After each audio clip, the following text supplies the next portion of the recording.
मसीह के मधुरम मीठे नाम पे आप सभी को जय मसीह, प्रेमी सलाम, a very good evening to one and all. हम प्रकाशित वाक्य 20वां अध्याय उसके 11 से 15 तक का आज शाम के समय अध्ययन करने जा रहे हैं, जो हमारे अध्ययन का तीसरा भाग होगा। हम लोगों ने भाग 1 देखा, भाग 2 देखा, और आज का जो पार्ट है दैट इज पार्ट नंबर 3, वो तीसरा भाग है। And we are seeing the great white throne judgment. हम बड़े श्वेत सिंहासन के न्याय के बारे में आज शाम के समय देख रहे हैं, और जो हम लोगों ने फ्राइडे से देखना चालू किया था, फ्राइडे को हम लोगों ने उसका अध्ययन किया था, सैटरडे को हम लोगों ने उसका अध्ययन किया था, और कल संडे होने के कारण उसका अध्ययन हम लोगों ने नहीं किया। लेकिन आज मंडे को फिर हम लोग वही ले रहे हैं, and we are going to complete it. आज हम उसको समाप्त करेंगे, और कल से हम नए आकाश और नई पृथ्वी की ओर बढ़ेंगे, जो हमें प्रकाशित वाक्य 21वें अध्याय में लेकर के जाता है। आइए हम लोग प्रार्थना करें और वचन में जाए। प्रार्थना करेंगे। धन्यवाद देते हैं प्रभु इस समय के लिए जो तूने हमें दिया। परमेश्वर, एक बार फिर से तेरे वचन के प्रति आज्ञाकारी रहते हुए एक समर्पण के भाव से, अनुशासन के भाव से तेरे वचन का अध्ययन करने के लिए हम तेरे सम्मुख आते हैं प्रभु। और तेरा वचन जिस प्रकार से कहता है कि तेरे संग बिताया हुआ एक दिन उन हजारों दिनों से उत्तम है जो हम संसार में बिताते हैं, तो परमेश्वर उसी के अनुसार हमारे जीवन में तू आशीष दे। जबकि हम तेरे सम्मुख बैठते हैं, तेरे वचन को पढ़ते हैं, प्रकाशित वाक्य की पुस्तक को पढ़ते हैं, जिसमें यह लिखा है कि धन्य है इसको पढ़ने वाला, धन्य है इसको सुनने वाला, और धन्य है इसके कहे अनुसार करने वाला, क्योंकि समय निकट है। सारी बातों में तेरे नाम को महिमा देते हैं, यीशु के नाम से मांगते हैं, सुनो ग्रहण का पिता, आमीन आमीन आमीन। परमेश्वर आप में से प्रत्येक को आशीष दे। आइए हम लोग देखेंगे श्वेत सिंहासन का न्याय, या the great white throne judgment, part number 3। ये आफ्टर लाइफ एक ऐसा प्रश्न है जो विश्वासी हो, अविश्वासी हो, नास्तिक हो, आस्तिक हो, एग्नोस्टिक हो, जो कोई भी हो, सबके दिमाग में यह प्रश्न जरूर रहता है कि आफ्टर लाइफ मतलब मरण पर्यंत, या फिर मरने के बाद में, या मृत्यु के पश्चात क्या होता है। What happens after death? मृत्यु के पश्चात क्या होता है। और उसके विषय में परमेश्वर का वचन हमें अलग अलग बातों को बताता है, और जो प्रभु पे विश्वास करते हैं उनके साथ में क्या होगा, जो प्रभु को नहीं विश्वास करें उनके साथ में क्या होगा। और हम उसके संदर्भ में देखने जा रहे हैं the great white throne judgement, that is the man's last day और the final day in the presence of the Lord. परमेश्वर के न्यायालय में मनुष्य का आखिरी दिन है, जो प्रकाशित वाक्य 20 का 11 से 15 तक हमको देखने के लिए मिलता है। मैं एक बार पढ़ना चाहूंगा, आपके सामने निकाल लीजिए प्रकाशित वाक्य 20 उसका 11 से 15। फिर मैंने एक बड़ा श्वेत सिंहासन और उसको जो उस पर बैठा हुआ है देखा, और उसके सामने से पृथ्वी और आकाश भाग गए और उनके लिए जगह न मिली। फिर मैंने छोटे बड़े सब मरे हुओं को सिंहासन के सामने खड़े हुए देखा, और पुस्तकें खोली गई, और फिर एक और पुस्तक खोली गई, अर्थात जीवन की पुस्तक। और जैसा उन पुस्तकों में लिखा हुआ था वैसा ही उनके कामों के अनुसार मरे हुओं का न्याय किया गया। समुद्र ने उनमें मरे हुए जो थे उनको दे दिया, मृत्यु और अधोलोक ने उनमें मरे हुए को दे दिया, और उनमें से हर एक के कामों के अनुसार उनका न्याय किया गया। मृत्यु और अधोलोक आग की झील में डाले गए। यह आग की झील दूसरी मृत्यु है। पद नंबर 15, और जिस किसी का नाम जीवन की पुस्तक में लिखा हुआ ना मिला, वो आग की झील में डाल दिया गया। वो आग की झील में डाल दिया गया। Now it talks about the eternal hell और the lake of fire, to be precise. अगर साफ शब्दों में बताएंगे तो यह आग की झील या अनंत नरक के विषय में परमेश्वर का वचन यहां पर बता रहा है। और यह पहली बार नहीं है जो प्रभु हमको अनंत नरक के बारे में या आग की झील में बता रहा है। This has been a doctrine throughout the word of God. परमेश्वर के पूरे प्रकाशन में, मतलब पूरे पवित्र शास्त्र में, यह जो नरक का सिद्धांत है वो हमें देखने के लिए मिलता है। ये अनंत नरक या आग की झील का जो सिद्धांत है यह हमें देखने के लिए मिलता है। But very sadly Christianity is not the only religion in the world that speaks about the punishment after death.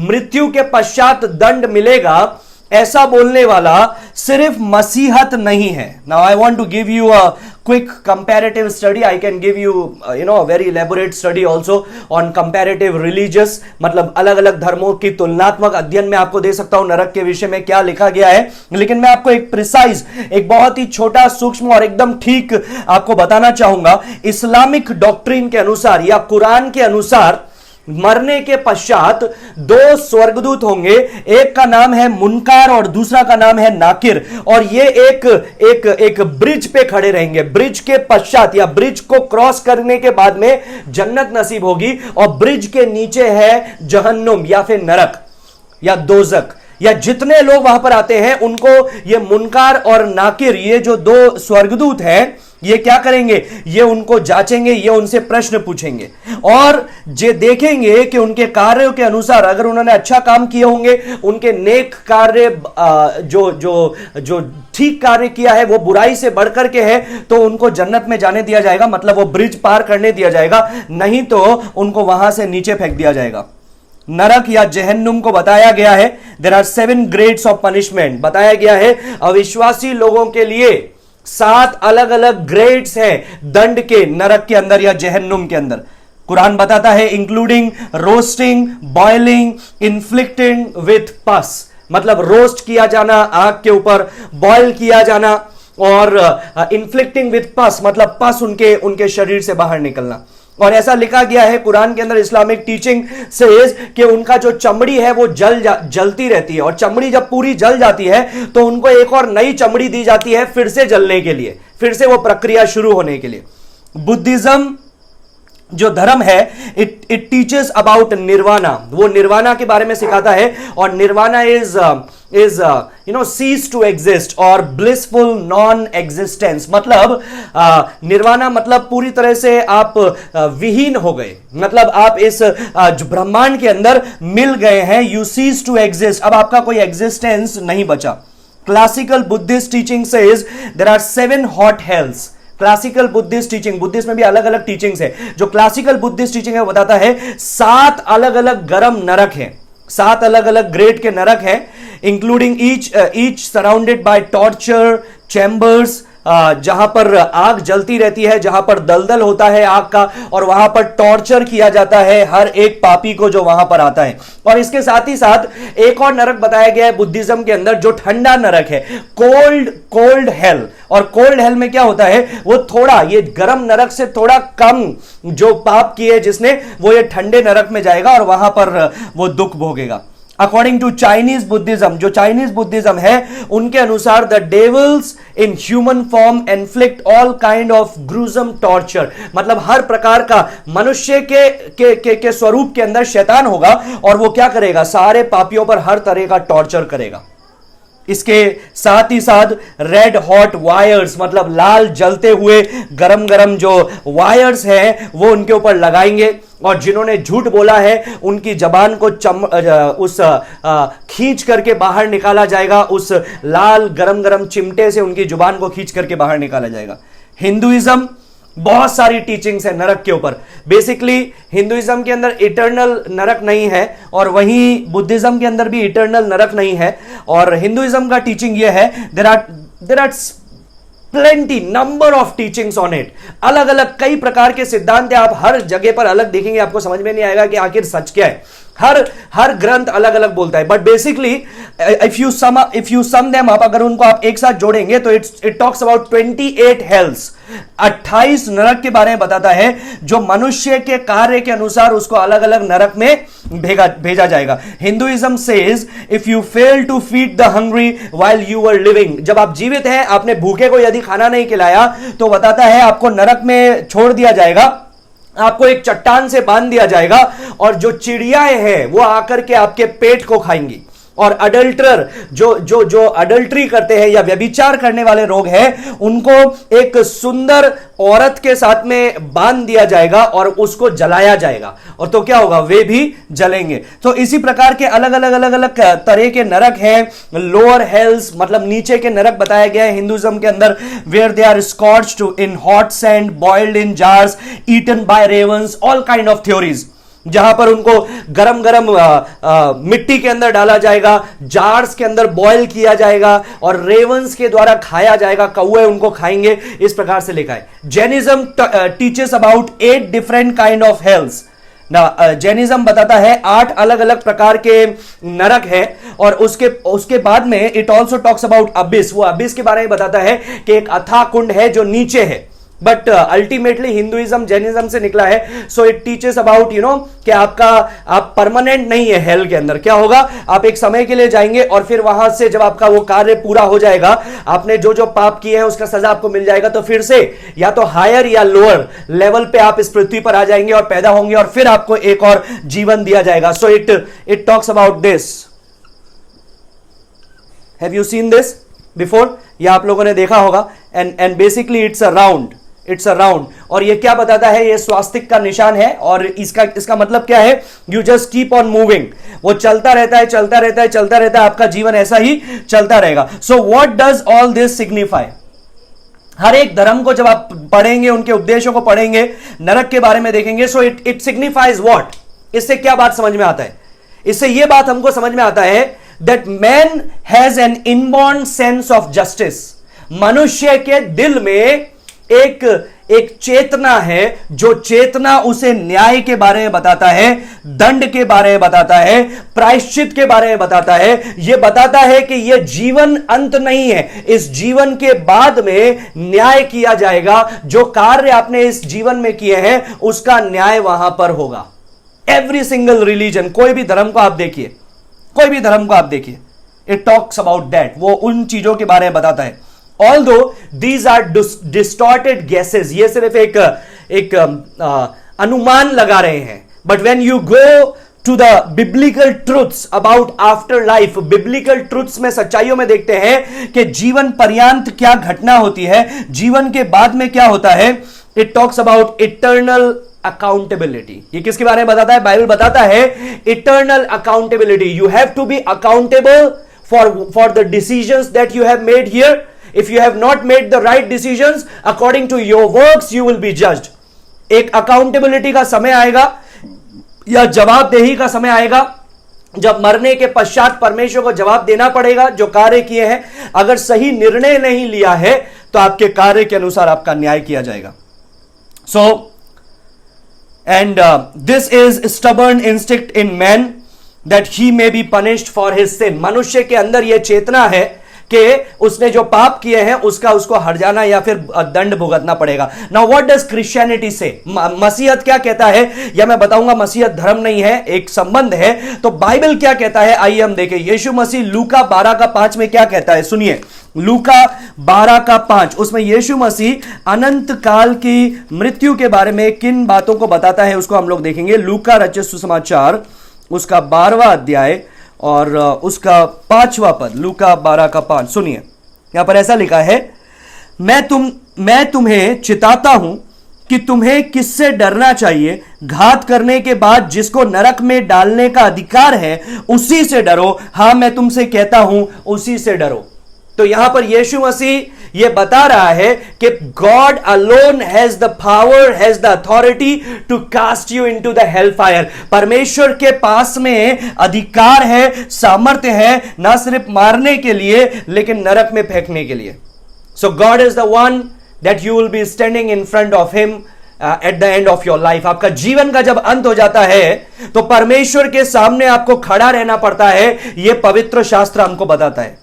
आपने जो किया है उसका फल भुगतने के लिए पर प्रभु के सामने आप खड़े रहेंगे, यह पवित्र शास्त्र बताता है. Bible tells us that there is a hell and it is eternal punishment. Bible बताता है नरक के भाषा में, और यह भी बताता है बाइबल कि यह अनंत काल के लिए है, अनंत काल के लिए है. Where God will forever incarcerate the wicked, जहां पर परमेश्वर अनंत काल के लिए दुष्ट को रख देगा, छोड़ देगा, फेंक देगा. Now hell is that realm of life where just punishment is exacted.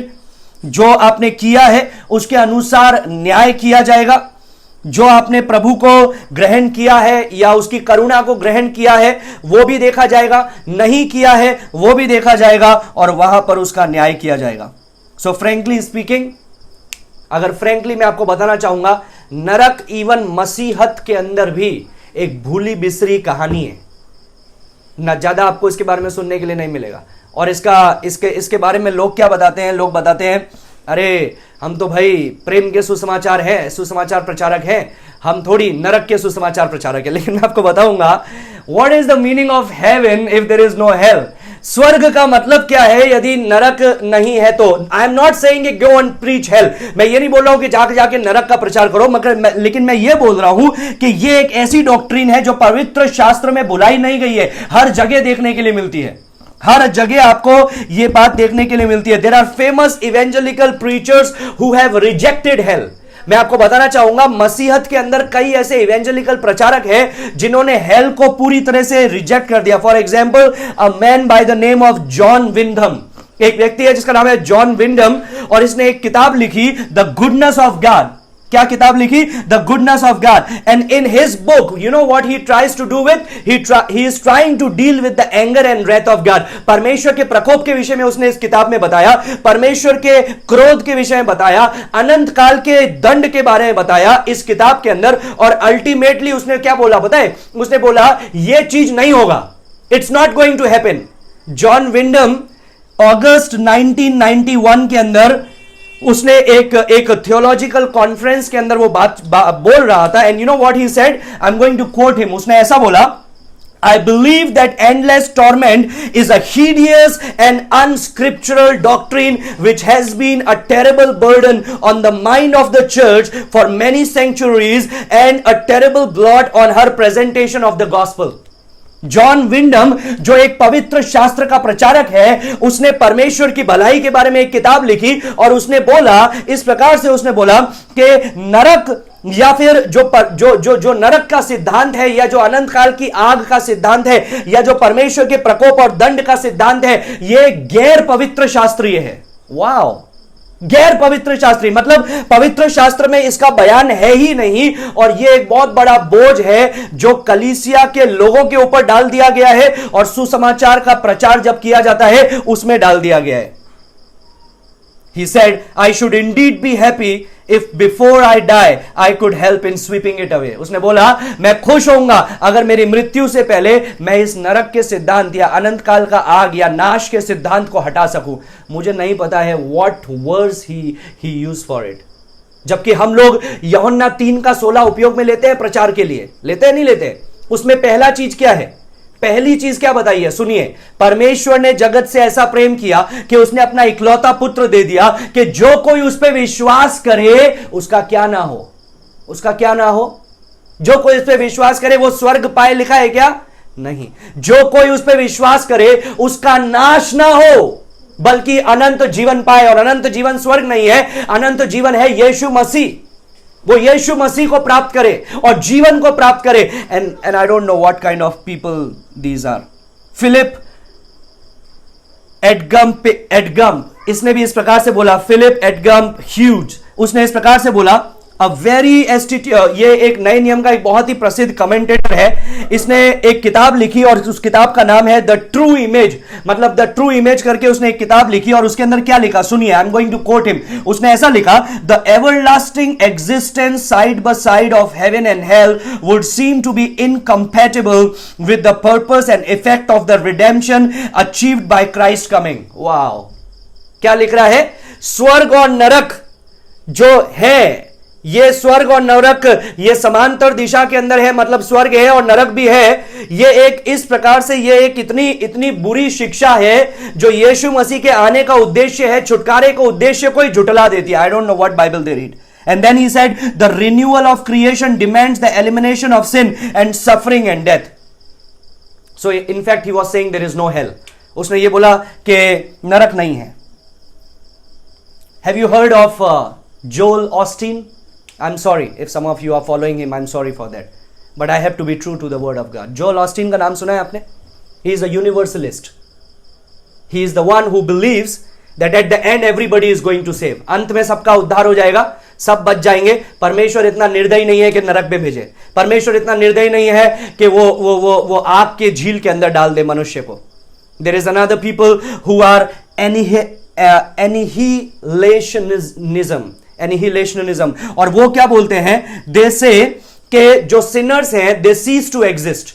जो पापी है उसको नरक में नहीं भेजा जाएगा, लेकिन उनको पूरी तरह से हटा दिया जाएगा, मतलब वो होंगे ही नहीं, नरक में नहीं होगा। नरक नहीं है उनके लिए, क्योंकि परमेश्वर इतना निर्दयी नहीं है कि उनको नरक में भेजेगा। परमेश्वर अंत में जो उद्धार पाए हुए नहीं है उनको पूरी तरह से खत्म ही कर देगा। And there are some people, I'm talking about Christians, okay? मैं मसीहों के बारे में बता रहा हूं. There are some people who believe in soul sleep. Soul sleep के ऊपर विश्वास करते हैं. सोल स्लीप का मतलब क्या है? उसका मतलब है it's a permanent state of unconsciousness. मतलब वो एक ऐसे स्टेट में पहुंच जाएंगे जहां पर वो बेहोश हो जाएंगे, अनंत काल के लिए बेहोश हो जाएंगे. And there are others who even believe in Christendom, who even believe taking the word of God. They say hell is a temporary place. वो लोग बोलते हैं लेक ऑफ फायर या नरक जो है, आग की झील जो लिखा गया है, ये अनंत काल के लिए नहीं है, ये अस्थाई है, ये स्थायी नहीं है. But no one who reads the word of God can deny the eternal punishment of the lake of fire or the hell. कोई भी व्यक्ति जो परमेश्वर के वचन को पढ़ता है, परमेश्वर के वचन को जानता है, वो इस नरक के आग का या फिर इस अंतिम आग की झील के बारे में सच्चाई को झुटला नहीं सकता है, सच्चाई को झुटला नहीं सकता है. And the same terms that describes eternal punishment describes the eternal God. वही परमेश्वर जब बताया जाता है परमेश्वर को कि वो अनंत है, वही शब्द यहां पर उपयोग में लिया गया है कि आग की जो झील है वो हमेशा के लिए है, अनंत है, वो हमेशा के लिए रहेगी, वो उसमें डाल दिए जाएंगे. So the same word which is use eternal for eternal life, it is use for eternal punishment और इटर्नल डेथ. अनंत जीवन के लिए जो शब्द उपयोग में लिया गया है, वही अनंत उपयोग में लिया गया है अनंत मृत्यु के लिए या अनंत दंड के लिए. इनफैक्ट मैथ्यू चैप्टर 25 वर्स 46 लिखते जाइएगा. मत्ती 25 का 46 में it says these will go away into eternal punishment, the righteous into eternal life. I want to read it.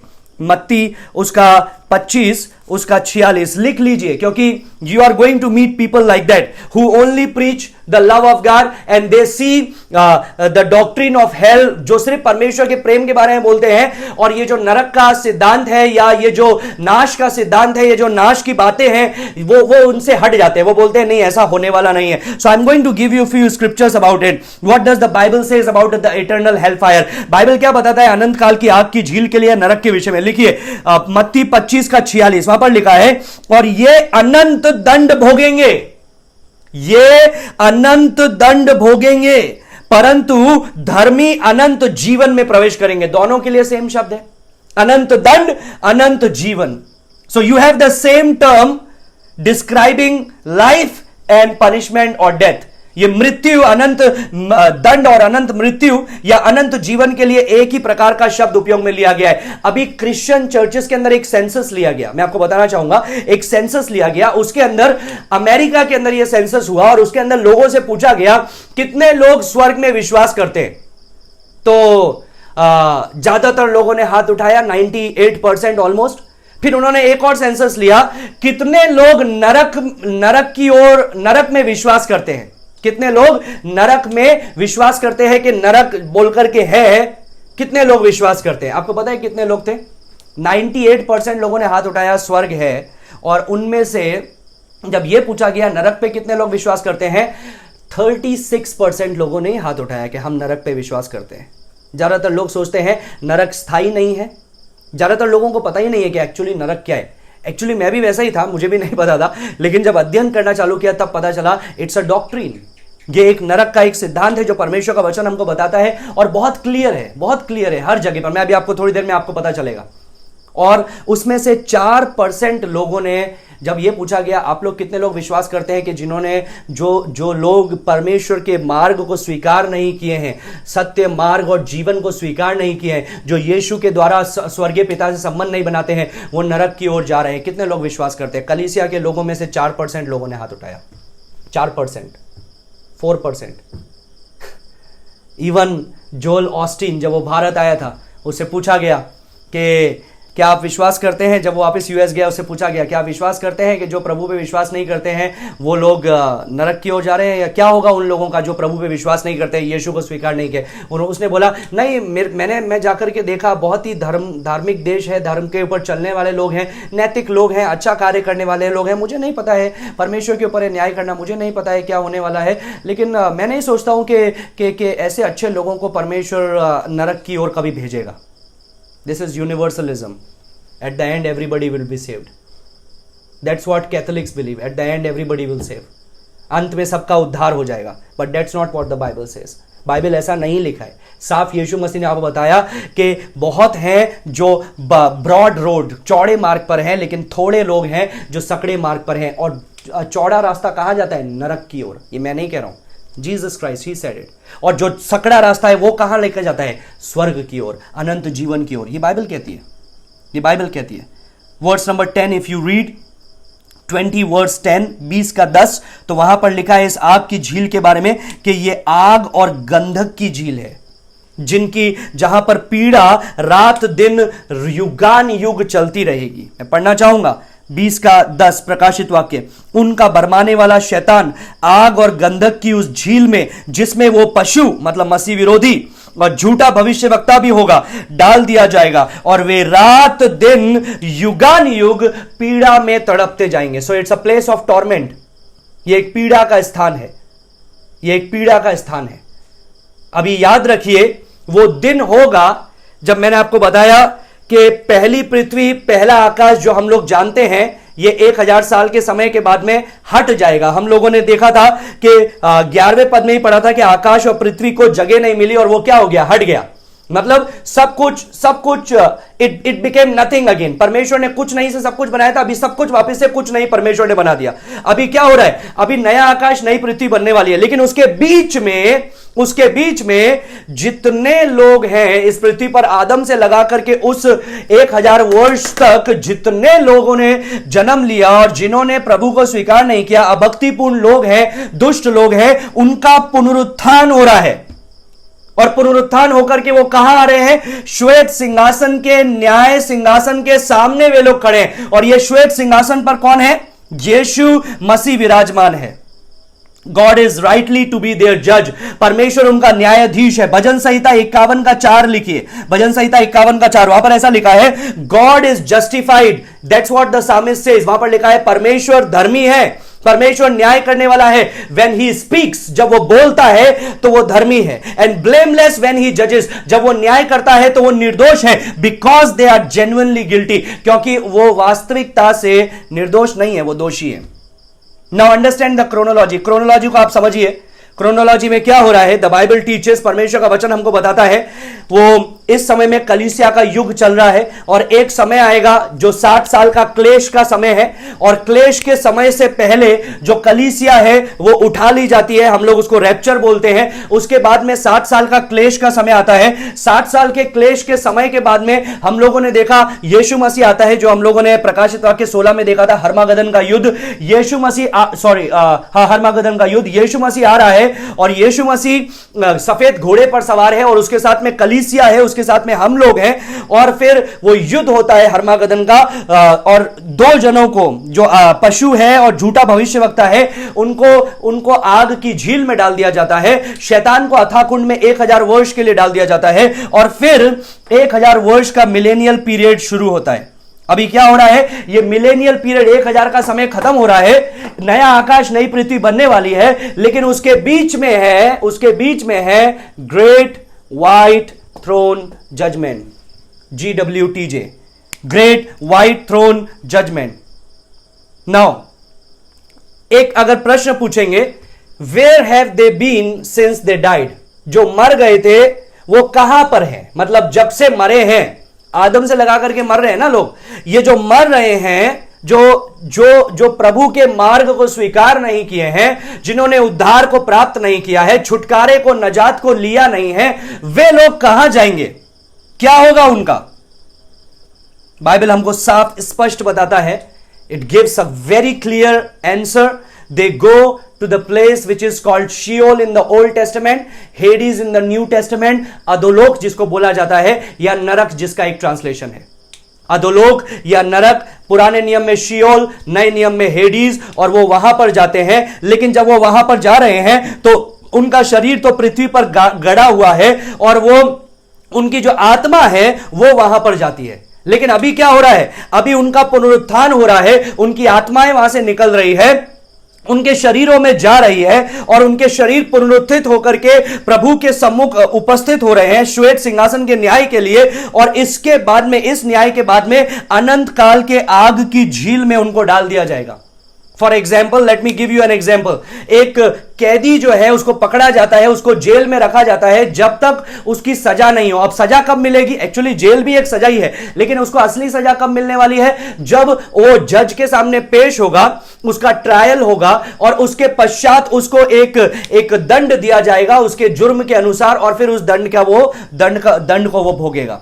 So it is something like that कि जब तक वो श्वेत सिंहासन का न्याय नहीं हो रहा है, जितने लोगों ने प्रभु को स्वीकार नहीं किया है वे सब लोग कहां जा रहे हैं? उस शियोल के अंदर या हेडीज के अंदर या अधोलोक कह लीजिए या नरक कह लीजिए, वो वहां पर जा रहे हैं। That is temporary. वो जो अधोलोक है वो टेम्पररी है, परमानेंट नहीं है। परमानेंट होगा आग की झील। So as we read this passage, हम लोगों ने जब इस पद को पढ़ा तो सबसे पहले हम लोगों ने देखा द सीन, ये घटना क्या हो रही है। तो घटना के अंदर हम लोगों ने देखा ये बड़े श्वेत सिंहासन का न्याय है जिसपे परमेश्वर यीशु मसीह के द्वारा लोगों का, मरे हुओं का न्याय कर रहा है। और ये कब हुआ? जब पूरा ब्रह्मांड पिघल गया या जब पूरा ब्रह्मांड हट गया, नया आकाश नई पृथ्वी बनने वाली है। और उसके बीच में यहां पर यूहन्ना लिखता है 12वें पद में, फिर मैंने छोटे बड़े सब मरे हुओं को सिंहासन के सामने खड़े हुए देखा। So that is the scene. ये हो रहा है जो हम देख सकते हैं, ये है दृश्य। दूसरा चीज हम लोगों ने देखा द समन्स। द समन्स मतलब आह्वान या फिर बुलावा। अभी क्या हो रहा है? वो बुलाए जा रहे हैं। कहां से बुलाए जा रहे हैं? 13वें पद में लिखा है, समुद्र ने उनमें मरे हुए जो थे उनको दे दिया, पृथ्वी ने उनके मरे हुओं को दे दिया, मृत्यु और अधोलोक ने उनके मरे हुओं को दे दिया। Actually it means what? उसका मतलब क्या है? उसका मतलब है सब पुनरुत्थित हुए और प्रभु के सामने पेश हुए। यूहन्ना 5:29 लिख दीजिए। यूहन्ना 5:29। The other day somebody was asking me a question कि कई लोग बोलते हैं भैया पहला पुनरुत्थान हो गया, जब यीशु मसीह का पुनरुत्थान हुआ था वो पहला पुनरुत्थान था, और जो यीशु मसीह जब पुनरुत्थान हुआ था तो क्या हुआ? बहुत सारे मुर्दे भी जी उठे थे, वो था पहला पुनरुत्थान। अब हम लोग दूसरे पुनरुत्थान के लिए इंतजार कर रहे हैं। लेकिन मैं बताना चाहता हूं आपको 20:5, प्रकाशित वाक्य 20:5 में लिखा है, जब तक 1000 वर्ष पूरे ना हुए तब तक शेष मरे हुए ना जी उठे। यह तो पहला पुनरुत्थान है। दूसरा पुनरुत्थान किसका होने वाला है? मुझे नहीं लगता है कि आप इंतजार करेंगे दूसरे पुनरुत्थान के लिए, क्योंकि दूसरा पुनरुत्थान यह है दंड के लिए पुनरुत्थान। यूहन्ना 5:29 के अंदर लिखा है कि विश्वासियों का पुनरुत्थान होता है अनंत जीवन के लिए, अविश्वासियों का पुनरुत्थान होता है अनंत दंड के लिए या फिर नाश के लिए। प्रेरितों के काम 24:15, प्रेरितों 24:15, वहां पर पौलुस बताता है this is the resurrection of the wicked. ये दुष्टों का पुनरुत्थान है। तो याद रखिए, पहला पुनरुत्थान शुरू हुआ था यीशु के पुनरुत्थान से। वो पुनरुत्थान में पहलोटा है, he is the first fruit. और फिर क्या हो रहा है? वो कब तक चलेगा? वो जब तक चलेगा जब तक ये 1000 साल शुरू ना हुए। क्योंकि हम लोगों ने देखा कलीसिया का कब पुनरुत्थान हो गया, कब कलीसिया उठ गई? जब रैप्चर हुआ तो कलीसिया उठ गई। जो संत थे यीशु पे मरे हुए वो बदल गए और प्रभु के साथ में चले गए। पुराने नियम के संत अभी भी इंतजार कर रहे हैं। ये 7 साल का समय के अंदर कलीसिया का पुनरुत्थान हुआ है, और जितने लोग मारे जा रहे हैं, जितने लोग 7 साल के समय में मारे जा रहे हैं, वे भी प्रभु के पास में हैं। अभी क्या हो रहा है? अभी वो आ रहा है और वे जो मारे गए 7 साल के समय में, उनके शरीर से मिलकर के वो पुनरुत्थान हो रहा है। और यहां पर पुराने नियम के जो संत हैं उनका भी पुनरुत्थान हो रहा है। अब वो 1000 वर्ष के अंदर प्रवेश कर रहे हैं। तो पहला पुनरुत्थान कब तक चल रहा है? 1000 वर्ष शुरू होने से पहले तक। अभी 1000 वर्ष के बाद में होने वाला है दूसरा पुनरुत्थान, जो अविश्वासियों के लिए है, दंड के लिए। तो पहला पुनरुत्थान में कलीसिया का रैप्चर हो गया, पुराने नियम के जो संत थे वो उठा लिए गए, जो ट्रिब्यूलेशन सेंट्स थे, जो उस 7 साल के क्लेश के समय में मारे गए थे, वे भी उठा लिए गए। और फिर जो 1000 वर्ष के अंदर मारे जा रहे हैं, मैंने आपको बताया उस समय भी तो लोगों की लंबी आयु होगी, लेकिन मरेंगे तो सही। तो क्या हुआ? क्यों मरेंगे? क्योंकि यशायाह के अंदर लिखा हुआ है कि जो 100 साल की उम्र में मरेगा वो ऐसा है मानो बच्चा ही है और मर गया। तो एक्चुअली वो क्या हो रहा है? अगर वो विश्वासी है तो वो सीधे ट्रांसलेट होगा, सीधे ट्रांसफॉर्म होगा, वो शारीरिक देह से महिमित देह में आ जाएगा। क्योंकि मैंने आपको बताया उस समय कलीसिया संत महिमित देह के अंदर होंगे। तो जितने लोग यहां पर जा रहे हैं जीवित, यदि वो मरते हैं तो महिमित देह उन्हें मिलती है, और तो उनका पुनरुत्थान उसी समय हैंड टू हैंड हो रहा है, और जो अविश्वासी मरते हैं वो इंतजार कर रहे हैं 1000 वर्ष पूरे होने के लिए, और वो अधोलोक में जा रहे हैं। So I hope you are getting this point. आपको समझ में आ रहा होगा, मैं विश्वास करता हूं। Now the third thing that we have seen is the standard. किस आधार पर ये जो दूसरा पुनरुत्थान हो रहा है, अविश्वासियों का पुनरुत्थान हो रहा है, किस आधार पर इनका न्याय किया जाएगा? What will be the standards?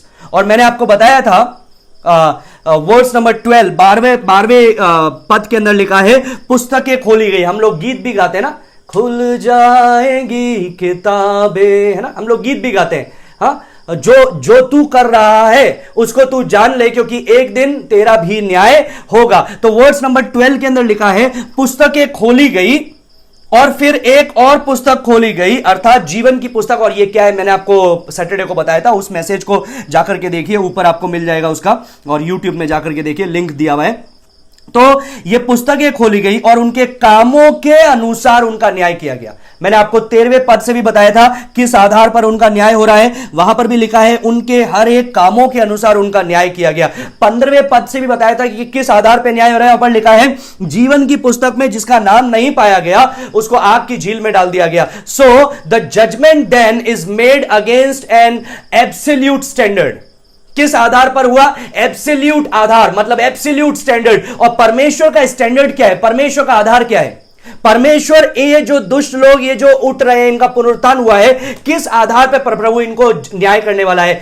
अपने पवित्रता के आधार पर। परमेश्वर का वचन क्या बोलता है? Perfect holiness. Now let me give you an example. Ravi जकरिया has said this, I really love this, मुझे बहुत पसंद है। रवि जकरिया ने इस प्रकार से बताया, एक दिन 2 भाई थे और दोनों क्रिश्चियन थे नाम से, लेकिन काम से गैंगस्टर थे। उन लोगों का एक ही काम था, शराब पीना, जुआ खेलना, मारना, दाड़ना, लड़ाई करना, अलग अलग चीजों को करना, डाका डालना, ये सब उनका काम था। एक दिन क्या हुआ, छोटा भाई पुलिस मुठभेड़ के अंदर मारा गया। बड़ा भाई पास्टर के पास में आया और बोला कि मेरे भाई का फ्यूनरल कंडक्ट कर दीजिए पास्टर, और उसको बता दीजिए कि वो एक संत था। पास्टर ने बोला वो संत नहीं था, वो तो एक चोर था, वो एक डाकू था, मैं कैसे बोलूं पवित्र शास्त्र लेकर के वो संत था। तो उसने बोला कि पास्टर मैं आपको बहुत डोनेशन दूंगा आपके चर्च बिल्डिंग के लिए, आप प्लीज बोल दीजिए वो संत था। तो पास्टर ने बोला ठीक है मैं बोल दूंगा। अगले दिन उसका फ्यूनरल हुआ। पास्टर ने बोला ये जिसके तुम लाश देख रहे हो ये 1 नंबर का शराबी था, जुआरी था, ये बुरा काम करने वाला था, बड़ा भाई देख रहा है। तो पास्टर बोल रहे wait, I have not finished यार, अभी तक मैंने समाप्त नहीं किया। फिर पास्टर बोलता रहा कि ये शराबी है, जुआरी है, बुरा काम करने वाला है, जो आप सोच नहीं सकते वो सब इसने किया है, लेकिन इसके बड़े भाई से तुलना में ये एक संत था। लेकिन इसके बड़े भाई से तुलना में ये एक संत था। तो हम लोग भी क्या करते हैं, हम लोग सोचते हैं अरे मैं उससे तो अच्छा हूं ना, इससे तो अच्छा हूं, अरे मैं उस विश्वासी से तो अच्छा हूं, देखो क्या क्या काम करता है, मैं देख कितना अच्छा हूं। अगर प्रभु को स्वीकार नहीं किया तो वहां पर जब न्याय होगा तो पड़ोसी को नहीं खड़ा किया जाएगा कि अच्छा बताओ तो दोनों में से कौन सा अच्छा है, अच्छा ये वाला ज्यादा अच्छा है, ठीक है तुम स्वर्ग में जाओ तुम नरक में जाओ। नहीं, वहां पर प्रभु अपने स्टैंडर्ड को, परफेक्ट होलीनेस, ये जो किताबें खोली गई है ये उनके कारनामों की किताबें हैं, और व्यवस्था के अनुसार उनका न्याय किया जाएगा, चेतना के अनुसार उनका न्याय किया जाएगा, और देखा जाएगा क्या वो प्रभु के समान सिद्ध है। और रोमियो में पहले ही पौलुस ने यह बता दिया है, क्या बता दिया है? रोमियो 3:23 याद है, सबने पाप किया और परमेश्वर की महिमा से रहित हो गए। तो पहले ही यह बात साबित कर दी गई है कि हम लोगों के पास में जो धार्मिकता है वो काफी नहीं है प्रभु के पास में जाने के लिए, उससे संबंध बनाने के लिए। गलातियों 3 पढ़ के मैंने आपको बताया था, वहां पर क्या लिखा है? श्रापित है हर एक वे व्यक्ति जो व्यवस्था की एक एक बात को नहीं मानता है। अगर एक व्यवस्था को तोड़ा है, सारी व्यवस्था को तोड़ दिया। So the standard of God is perfection. परमेश्वर का जो आधार है वो है सिद्धता के अनुसार। और वहां पर क्या होगा? उन सब के जो रिकॉर्ड है दे विल कंडेम इट, वो उनके कारनामों को उजागर करेंगे और फिर वहां पर उनका न्याय किया जाएगा। The only hope, Now this is blessed words. I want to read it. आज जब मैंने इसको पढ़ा, मैं इसको कई बार पढ़ा, लेकिन आज जब पढ़ा तो अलग ही एक मजा आया परमेश्वर के वचन को ये पढ़ करके। एक ही रास्ता है उस किताबों से अपने कारनामों को मिटाने का। वो किताबें जो हमारी कारनामों की है, उससे कारनामों को मिटाने का और जीवन की पुस्तक में नाम आने का एक ही रास्ता है। और वो रास्ता क्या है? कोलोसियों 2 का 13 से 15, लिखिए कोलोसियों 2 का 13 से 15, वो ये है कि हम यीशु को स्वीकार करें, जीवन की पुस्तक में आ जाएं, तो जो वो कारनामों की लिस्ट है वो मिटा दी जाएगी। सुनिए, कोलोसियों 2 का 13 से 15 में लिखा है, उसने तुम्हें भी जो अपने अपराधों और अपने शरीरों के खतना रहित दशा में मुर्दे थे, खतना रहित मतलब क्या है? पाप, दुष्टता, गंदगी, उसमें तुम मुर्दा थे, मरे हुए थे, उसके साथ जिलाया। किसके साथ जिलाया? यीशु के साथ जिलाया, और हमारे सब अपराधों को क्षमा किया। अंडरलाइन कर दीजिए, सब अपराधों को। इंग्लिश में लिखा है, he has forgiven all our sins. All अभी सब का मतलब क्या है? One of my teacher he gave a definition of all. All means all, and that's all means all. सब अपराधों को क्षमा किया, और विधियों का वो लेख जो हमारे नाम पर और हमारे विरोध में था, मिटा डाला। क्या लिखा है? वो विधियों का लेख, वो पुस्तकों का लेख जो हमारे नाम था, हमारे लिए था, हमारे इसके अंदर नाम दर्ज थे, हमारे कारनामे दर्ज थे, परमेश्वर ने उन्हें मिटा डाला। मेरे प्रिय भाई बहनों, कई विश्वासी भी ये मानते हैं कि वो पुस्तकें उनके लिए भी खोली जाएगी और फिर उनको ही बताया जाएगा क्या गंदगी की है। वचन में साफ लिखा है, मिटा डाला, और उसे क्रूस पर कीलों से जड़कर सामने से हटा दिया। Wow, this is just nailing it. प्रभु ने क्या किया? वो सबको लेकर के, हमारे कारनामों को लेकर के यीशु के कील पर, यीशु के क्रूस पर कीलों से ठोक दिया। तो मैं आपको एक सवाल पूछना चाहता हूं, किसने यीशु को क्रूस पे चढ़ाया? वो कीलें किसने ठोकी? आपके आंखों में आंसू आते हैं ना जब कई मूवीज देखते हैं, कैसे उसके हाथों में कीलें ठोक रही है। Imagine yourself doing that. अपने आप को तुलना कीजिए, आपने वो कीलें ठोकी, हमारे पापों की कीलें उसके हाथ में गई। So we were present there. हमारी वजह से वो मारा गया, और क्योंकि वो हमारी वजह से मारा गया, इसलिए प्रभु ने हमको उसके साथ जिलाया, और उसने प्रधानताओं और अधिकारों को ऊपर से उतारकर उनका खुल्लम खुल्ला तमाशा बनाया, और क्रूस के द्वारा उन पर जय जयकार की ध्वनि सुनाई दी। Wow, it is so profound. I can just take it and preach for 1 hour. 1 घंटे तक इसी के बारे में बता सकता हूं, बट लेट्स गो अहेड। आइए हम लोग आगे चलें। हम लोग चौथा बिंदु आज शाम के समय देखेंगे, विच इज द सेंटेंस। ये सारी चीजें हो गई, अभी क्या हो रहा है? उनका जो सजा है या जो दंड है वो दिया जा रहा है। हम लोगों ने वो दृश्य देखा, न्यायालय का दृश्य। हम लोगों ने देखा किस प्रकार से आह्वान किया गया सबको, सारी आत्माएं आई, सारी आत्माएं, उनका पुनरुत्थान हुआ। और तीसरा चीज हम लोगों ने देखा किस आधार पर उनका न्याय किया गया। चौथी और अंतिम चीज, न्याय करने के बाद में उनको सजा क्या मिली या दंड क्या मिला। 14:15 में लिखा है, मृत्यु और अधोलोक आग की झील में डाले गए। यह आग की झील दूसरी मृत्यु है, और जिस किसी का नाम जीवन की पुस्तक में लिखा हुआ ना मिला, वो आग की झील में डाल दिया गया। आग की झील में डाल दिया गया। सबसे पहले यहां पर क्या लिखा है? मृत्यु और अधोलोक आग की झील में डाले गए।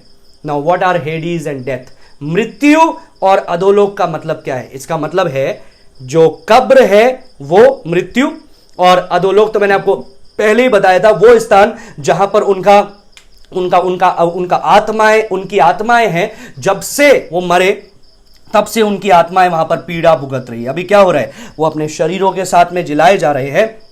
एक सूटेबल बॉडी उनको मिल रहा है। एक विश्वासियों को जैसे ग्लोरीफाइड बॉडी मिल रहा था, तो इनको क्या मिल रहा है?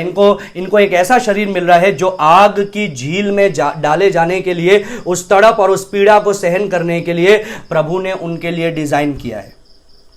सो हेल एंड हेडीज, मृत्यु और अधोलोक, ये बताता है दे रिप्रेजेंट एवरी डेड। वो हर एक मरे हुए लोगों के बारे में बताता है। वो बताता है they are thrown in the lake of fire. वो आग की झील में डाल दिया गया, और ये आग की झील क्या है? Eternal realm of punishment. ये अनंत काल का दंड भुगतने का एक जगह है। People who are suffering now are suffering in their spirit only. याद रखिए, अभी जो लोग दुख उठा रहे हैं नरक के अंदर या फिर अधोलोक के अंदर, वो सिर्फ प्राण के साथ में वहां पर है। लेकिन यहां पर क्या हो रहा है? शरीर के साथ में वो प्राण आए और शरीर के अंदर गए, और अब वो शरीर के अंदर कहां जा रहे हैं? इस आग की झील में डाले जा रहे हैं। आग की झील में डाले जा रहे हैं। It's amazing how specific scripture is. परमेश्वर का वचन कितना प्रिसाइसली इस बारे में बताता है, ये बहुत ही अद्भुत है। अभी ये जो नरक है, ये पूरी तरह से, ये जो आग की झील है, ये पूरी तरह से अलग एक जगह है जो बना के रखी गई है। When the universe goes out of existence, जब सारा ब्रह्मांड हट गया, जो मृत्यु थी और अधोलोक था उन्होंने भी उगल दिया क्योंकि वो नहीं रहे, तब परमेश्वर ने कुछ और पहले से उनके लिए बना करके रखा है। New place is already been prepared. क्यों पहले से आग की झील ऑलरेडी बनाई गई है, मैं आपको बताना चाहूंगा, उसके बारे में भी थोड़ी देर में आपको पता चलेगा क्यों आग की झील भी पहले से बना दी गई है। अभी आग की झील में कोई है नहीं, अभी कोई नहीं है, खाली है, लेकिन वो पहले से बना करके परमेश्वर ने रखी है, खास तौर से शैतान, दुष्ट आत्माओं के लिए। और उनके और लोग क्या करते हैं, उसमें जाने का निर्णय लेते हैं और लोग उसमें जाते हैं। नाउ मैंने आपको बताया था कि क्रिएशन नहीं रहा, जो सृष्टि थी वो बीत गई। 1000 साल के बाद में ब्रह्मांड जो हम जानते हैं, जिस आकाश और पृथ्वी को हम लोग समझते हैं, वो क्या हुआ, वो पूरी तरह से मिट गया, पिघल गया, हट गया। Now is God preparing the lake of fire? क्या परमेश्वर ने आग की झील बना रहा है? क्या आग की झील है? यस, हाँ, वो सही है। The lake of fire is prepared for devil and his angels. जैसे मैंने आपको बताया, दुष्ट आत्मा, शैतान और उसकी दुष्ट आत्माओं के लिए वो तैयार किया गया। और हम लोग ये सोच सकते हैं कि वो ऑलरेडी बन करके तैयार है। There is no one right now over there, अभी वहां पर कोई नहीं है, लेकिन वो ऑलरेडी तैयार है, वो जगह तैयार कर दी गई है। प्रकाशित वाक्य 19:20 में हम लोग पहले क्या बोलेंगे उसको, मेहमानों को, वो आग की झील में पहले बाशिंदे कौन होने वाले हैं, पहले मेहमान कौन होने वाले हैं, सबसे पहले कौन जाने वाला है, उसको हम लोगों ने 19:20 में देखा था। और क्या था वो पशु और उसके साथ झूठा भविष्यवक्ता पकड़ा गया, जिसने उसके सामने ऐसे चिन्ह दिखाए जिनके द्वारा उसने उनको भरमाया, जिन पर उस पशु की छाप थी और जो उसकी मूर्ति की पूजा करते थे। ये दोनों जीते जी उस आग की झील में जो गंधक से जलती है डाले गए। तो सबसे पहले आग की झील में कौन पहुंचा? ये 7 साल खत्म होने के बाद में सबसे पहले आग की झील में पहुंचने वाले ये पहला पशु और दूसरा पशु थे, जो है मसीह विरोधी और झूठा भविष्यवक्ता। 1000 साल के बाद में तीसरा जन वहां पर पहुंचा। और तीसरा जन कौन है? 20:10 में हम लोगों ने देखा, 20 प्रकाशित वाक्य 20:10 पद में, उनका भरमाने वाला शैतान आग और गंधक की झील में डाल दिया गया। आग और गंधक की झील में डाल दिया गया। अभी ये तीसरा जन है जो उस आग और गंधक की झील में डाला जा रहा है।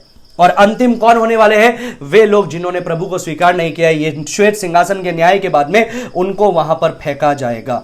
Now the lake of fire is currently not occupied. अभी वो खाली है, आग की झील अभी वो खाली है, किसी को भी नहीं उधर फेंका जा रहा है। और लेकिन हम लोग जब देखेंगे बाद में वो भरी जाएगी। सबसे पहले ये 2 पशु वहां पर जाएंगे जो एक्चुअली में मनुष्य ही हैं, और फिर उसके बाद में शैतान वहां पर जाएगा। Now Jesus also talks about this final place. यीशु मसीह ने भी इसके विषय में बताया, और जब यीशु मसीह ने इसके विषय में बताया तो नए नियम में एक विशेष शब्द दिया गया है। अभी गौर से सुनिएगा, पेपर पेन में लिख लीजिएगा, वो शब्द है गेहेना। अभी वो क्यों जरूरी है मैं आपको बताऊंगा थोड़ी देर में। मैं यहां पर लिख रहा हूं, सॉरी, जगह की कमी के कारण, GEHENNA,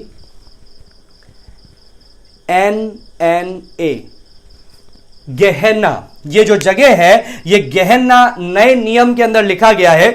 और that's what Jesus has referred to. यीशु मसीह ने जब नरक के बारे में बताया या अनंत आग की झील के बारे में बताया, तो उसने जो शब्द को उपयोग में लिया वो शब्द था गेहेन्ना। मत्ती उसका 10:28 के अंदर यीशु मसीह ने बोला कि उससे मत डरो जो तुम्हारे शरीर को मार सकता है, लेकिन उससे भय खाओ जो तुम्हारे शरीर और आत्मा दोनों को नाश करने के लिए उस नरक में डाल सकता है। गेहेन्ना, ये जो शब्द दिया गया है वो शब्द क्या है? Gehenna. So those who die now in their sin, आज जो अपने पापों के अंदर मर रहे हैं, उनकी एक मृत्यु तो हो गई, वो उस अधोलोक में पहुंच गए, but they are going to have a second death. वो दूसरी मृत्यु होगी, जो ये अनंत काल की मृत्यु, अनंत काल का दंड है, जब उनको इस जगह गेहेन्ना में डाल दिया जाएगा। They have no part in the first resurrection and they will have no part they will have part in second resurrection। पहले पुनरुत्थान में उनका भाग नहीं था, जो हम लोगों ने पहले देखा था 14वें पद में 20:14 के अंदर। इसलिए दूसरे पुनरुत्थान के अंदर उनका भाग होगा, और वो क्या है? आग की झील में डाला जाना। 14 पद में क्या लिखा है सुनिए। 14 में लिखा है आग की झील में डाले गए। 20:14 प्रकाशित वाक्य, वहां पर नेक्स्ट वर्ड लिखा हुआ है, ये आग की झील दूसरी मृत्यु है। अंडरलाइन कर दीजिए, this is the second death. यह आग की झील दूसरी मृत्यु है। दे डाइड वंस, एक बार उनको उनकी मृत्यु हो गई, उनका आत्मा चली गई, उनका आत्मा चली गई वो अधोलोक के अंदर। अभी क्या हो रहा है, अभी उनको पुनरुत्थान हुआ, अभी दूसरी मृत्यु के अंदर वो प्रवेश कर रहे हैं जो अनंत काल की मृत्यु है। The first resurrection is the resurrection of life, the second resurrection is the resurrection of death. पहला पुनरुत्थान जीवन के लिए है, महिमा के लिए है, विश्वासियों के लिए है, संतों के लिए है, वो 1000 वर्ष में प्रवेश करने के लिए है। लेकिन दूसरा पुनरुत्थान जो ये है वो मृत्यु के लिए है, अनंत आग की झील में डाले जाने के लिए है। और इसलिए यहां पर लिखा है, now what is second death, यहां पर लिखा है this is the second death. Second death क्या है, 15वें पद में हमको पढ़ने के लिए मिलता है, आग की झील में डाला जाना दूसरी मृत्यु है।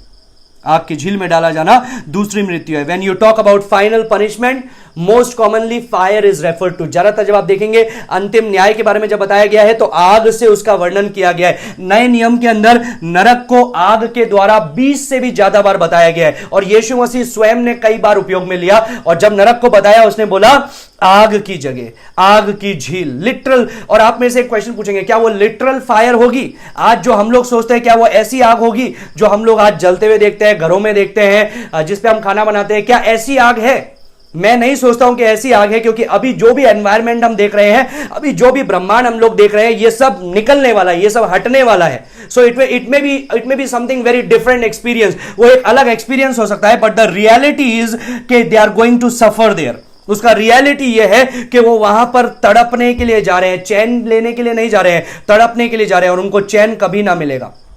मैंने आपको बताया यीशु मसीह ने उस शब्द का उपयोग में लिया, और वो शब्द क्या है? गहना। अब मैं आपको बताना चाहूंगा, यरूशलेम का नगर के साउथ वेस्ट, दक्षिण की ओर यदि आप जाएंगे साउथ वेस्ट में, तो एक तराई है which is the valley of Ben हिनोम।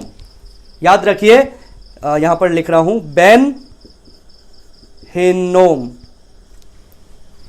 Ben हिनोम लिख दीजिए, जरूरी है, बेन हिनोम। ये बेन हिनोम की तराई है, और एक्चुअली में ये बेन हिनोम की जो तराई है, इसी को गहना शब्द बोला जाता है, इसी को गहना बोला जाता है। ये बेन हिनोम आखिर क्या है? ये यरूशलेम के दक्षिण में है। ये उपयोग में ली जाती थी फॉर अ डंपिंग ग्राउंड, सारा कचरा जलाने के लिए। पहले में सारा कचरा, सारी प्रकार के जो मरी हुई चीजें हैं वो इधर ही लाकर के फेंक दी जाती थी, और यहीं पर ही वो जलते रहते थे। There would be fire always over there. वहां पर आग हमेशा, किसी भी टाइम पे आप देखेंगे आग निरंतर जलती रहेगी, क्योंकि कचरा जलता रहेगा, चीजें जलती रहेगी, और वहां पर फायर होगा, वहां पर स्मोक होगा, वहां पर मतलब आग होगी, वहां पर गंदगी होगी, वहां पर मैगट्स होंगे। जो मैगट्स जो हम लोग नरक में जिसका वर्णन देखते हैं, वो मैगट्स भी वहां पर होंगे, और वहां पर पीड़ा, वहां पर ये जो धुआं है ये हमेशा चलता रहेगा। इवन पुराने समय के अंदर जो डेड बॉडीज थी, जो अनवांटेड डेड बॉडीज थी, लाशें थी, वो भी फेंक दी जाती थी। चाहे किसी मुजरिम की लाशें हो, चाहे किसी ऐसे की लाश हो जिसको कोई जानता नहीं है, कोई परिजन नहीं है, उसको फेंक दिया जाता था। जितने भी ये लाशें वगैरह थी वो फेंक दी जाती थी, और वहां पर सड़ता रहता था, और आग हमेशा चलती रहती थी, आग हमेशा चलती रहती थी। ये वो जगह है जिसको यीशु मसीह ने बताया। जब नरक के बारे में वो डिस्क्राइब करना चाह रहा था तो उसने बोला इट्स गहना, वो गहना के समान है। वहां पर कोई जाना पसंद नहीं करता था। क्यों? बदबू आती थी, वहां पर मैगट्स होते थे, इतनी दूर से ही। आपको पता है ना, जब सारा जहां का कचरा यदि एक जगह पर फेंका गया और वहां पर आग जलती रही, लाशों को भी फेंका गया, चील कौवे भी वहां पर है, तो कैसी एक बुरी गंध आएगी। और वैसा यीशु मसीह ने उसको नरक को बताया। Now the New Testament describes the hell that is prepared for devil and his angels. The place that is prepared for devil and his angels, and those who are ungodly, they just go there. जो अभक्तिपूर्ण लोग हैं वो वहां पर जा रहे हैं। प्रकाशित वाक्य 20:10 में हमको पढ़ने के लिए मिलता है, रात और दिन वहां की पीड़ा चलती रही, वहां की पीड़ा रात दिन समाप्त नहीं हुई। प्रकाशित वाक्य 19:20 में वहां पर हमको पढ़ने के लिए मिलता है, 19:20 में 20 के प्रकाशित वाक्य 19:20, हाँ, वहां पर हमको देखने के लिए मिलता है कि वहां पर लिखा हुआ है आग की झील जो गंधक से जलती रहती है, गंधक से जलती रहती है। That's what the word of God says over there. परमेश्वर का वचन यहां पर इस प्रकार से बताता है। So I'm going to give you, it is my responsibility to give you some elements of hell. जब नरक के बारे में बात हो रही है तो मैं नरक के कुछ आपको शब्द देना चाहता हूं, कुछ बातें बताना चाहता हूं, लिखते जाइएगा। पहला बिंदु यह है कि it's a place of darkness. पहला बिंदु क्या है? It's a place of darkness. Sorry, I am going to erase this so that I can write those things, it will be easier for you. पहला लिखिए प्लेस ऑफ डार्कनेस, मतलब अंधकार की जगह, अंधकार की जगह। पहला लिखिए अंधकार की जगह। नरक क्या है? नरक है, पहला चीज लिखिए, नरक के बारे में परमेश्वर का वचन क्या क्या कहता है। पहला चीज नरक के बारे में बोलता है प्लेस ऑफ डार्कनेस, अंधकार की जगह। अब इसके विषय में लिख दीजिए मत्ती 8:12, मत्ती 8:12, मत्ती 22:13, मत्ती 22:13, मत्ती 25:30, Matthew chapter 25 verse 30, it says it is outer darkness. वो बताता है वो अत्यंत अंधकार है, वो अंधकार ही अंधकार है। अभी क्या होता था, जब इजराइल के अंदर, यरूशलेम के अंदर सूरज डूबता था, तो जो यरूशलेम था, जो इजराइल का बाकी जगह था, वहां पर बत्तियां देखने के लिए मिलती थी क्योंकि लोग हैं। लेकिन ये जो गहना की तराई या बेन हिनोम की जो तराई थी, ये पूरी तरह से अंधकारमय रहती थी। क्यों अंधकारमय रहती थी? Because there is no one who would live there. वहां पर कोई भी रहता नहीं था, तो अंधकारमय रहता था। और यीशु मसीह ने यही बताया कि जो नरक है वो अंधकारमय जगह है। Nobody wants to go there even in the daylight. दिन में भी उधर कोई बेन हिनोम की तराई में जाना पसंद नहीं करता था। वो अंधकार के जैसे बताया जाता है। There would be no candle, no torches, no lights over there. कोई वहां पर रोशनी नहीं होगी क्योंकि वहां पर कोई जाना पसंद नहीं करेगा। So that's what the first thing that the word of God talks about.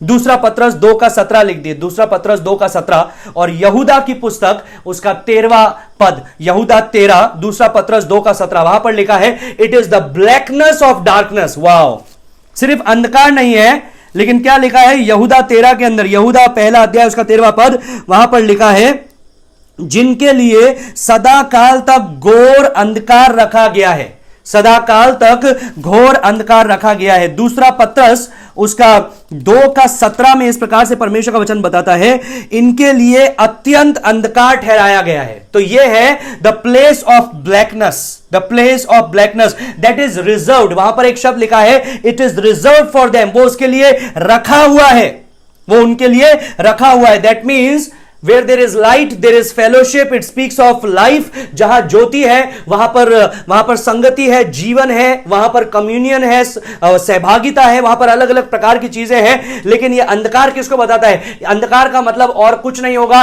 सिर्फ अंधकार ही अंधकार होगा। दूसरा चीज हम लोग जब परमेश्वर के वचन से देखते हैं तो नरक को बताने के लिए जो दूसरा शब्द उपयोग में लिया गया है वो है वर्म्स, कीड़े। यशाया 66:24 लिख दीजिए, यशाया 66:24, आइज़ाया चैप्टर 66 वर्स 24, वहां पर लिखा है there worm will never die. वहां के जो कीड़े हैं कभी मरते नहीं हैं। मरकुस 9:48, मार्क चैप्टर 9 वर्स 48, नए नियम में भी वही चीज बताई गई है, the worm will never die. वहां के जो कीड़े हैं वो कभी मरते नहीं हैं। क्यों नहीं मरते हैं? क्यों वो हमेशा रहते हैं? क्योंकि वहां पर लाशें हमेशा फेंकी जाती है और वो लाशों को खाते रहते हैं। हालांकि लाशें जल रही है लेकिन वो खा रहे हैं लाशों को, और वो लाशों पे जीवित है और वो हमेशा जीवित रहते हैं। और यही चीज नरक में होने वाला है, सड़ने वाले हैं, सड़ने वाले। और कीड़े हर जगह, जो कीड़े मरेंगे नहीं, वो हमेशा वहां पर रहेंगे। This is even some people they believe that this is their conscience also. This talks about their conscience also, and I feel it is right. उनका conscience भी, क्योंकि ये ग्रेट व्हाइट थ्रोन जजमेंट क्यों हो रहा है, वो सारी चीजें बताई जाएगी जो उन्होंने किया है। इवन ये भी बताया जाएगा कि कितनी बार उन्हें प्रभु का दर्शन मिला, प्रभु के बारे में उन्होंने सुना, लेकिन उन्होंने उसका तिरस्कार किया। तो उनकी जो चेतना है वो बहुत सक्रिय हो जाएगी और नरक में उनकी चेतना उनको कसोटती रहेगी, बोलती रहेगी कि तुमने क्यों नहीं स्वीकार किया, क्यों नहीं स्वीकार किया। और वे क्या होंगे? ना सिर्फ बाहर से लेकिन अंदर से भी सताए जाएंगे। तीसरा चीज नरक के बारे में जो लिखा है दैट इज फायर, आग, जो अभी मैंने आपको बताया था, आग। भजन संहिता 11:6 में लिखा है it says coming to fire and brimstone. वहां पर ऐसा लिखा है आग और गंधक, आग और गंधक। यशायाह ने भी इसी प्रकार से बताया कि आग के द्वारा परमेश्वर अपने शत्रुओं को नाश करता है। मैं आपको लेकर के जाना चाहूंगा यशायाह 30, निकालिए, बहुत ही विशेष है, बहुत ही विशेष है, कनेक्ट करता है ये नए नियम को। यशायाह 30 निकाल लीजिए। जब मैंने इसको पढ़ा तो मुझे बहुत ही अत्यंत प्रसन्नता हुई कि परमेश्वर का वचन कैसे एक दूसरे से कनेक्ट होकर के हमको बातें सिखाता है। यशायाह 30 उसका 30 वर्स 30, यशायाह 30 का 30 हम लोग निकालेंगे। 30 का 30 वहां पर ऐसा लिखा है, और यहोवा अपनी प्रतापी वाणी सुनाएगा और अपना क्रोध भड़काता है और आग की लौ से भस्म करता हुआ और प्रचंड आंधी और अति वर्षा और ओलों के साथ अपना भुजबल दिखाएगा। Again the Lord will consume them through his fire of judgment. अपने आग की न्याय के द्वारा परमेश्वर उन्हें भस्म करने का काम करेंगे। Now come down to verse number 33, 30 का 33 में आइए यशायाह। वहां पर ऐसा लिखा है, बहुत काल से तोपेत तैयार किया गया है। बहुत काल से तोपेत तैयार किया गया है। अभी 30 का 33 डाउन में जब आप देखेंगे, तोपेत के ऊपर आपका बाइबल में एक स्टार रखा हुआ होगा। स्टार का नीचे जाइए, उस पेज के नीचे 30 का 33 देखिए, वहां पर लिखा है हिंदी में, अर्थात फूंकने का स्थान। अभी ये फूंकने का स्थान क्या है?